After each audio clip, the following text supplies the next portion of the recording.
রুহের জগতে আমরা এরকম একটা কনফারেন্সে জয়েন করেছিলাম। সাইয়েদনা আদম আলাইহিস সালামের পৃষ্ঠদেশ থেকে যারা আমরা বনি আদম হয়ে পৃথিবীতে আসবো তাদের রূহগুলোকে একত্রিত করে আল্লাহ এরকম একটা কনফারেন্সে কভেনেন্ট করেছিলেন, চুক্তি। তিনি আমাদের জিজ্ঞেস করেছিলেন যে আলাস্তু বিরাব্বিকুম, আমি কি তোমাদের রব নই?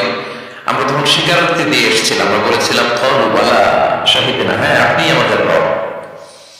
তার মানে রূহের জগতেই আমরা আমাদের রবকে চিনে এসেছি, ইসলামকে চিনে এসেছি রূহের জগতে। ফলে দুনিয়াতে যখন কেউ সুন্দর করে কোনো অমুসলিমের সামনে ইসলামকে পেশ করে, প্রেজেন্ট করে, তার কাছে ইসলামকে বড্ড চেনা চেনা লাগে, ইসলামকে বড্ড আপন আপন লাগে। কারণ ইসলাম তার কাছে নতুন না, সে তো অনেক আগে ইসলামের সাথে পরিচিত হয়ে এসেছে। সুবহানাল্লাহ।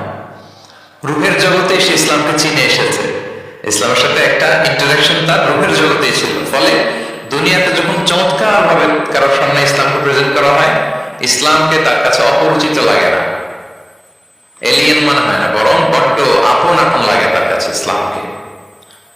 ফলে সহজে সে ইসলামকে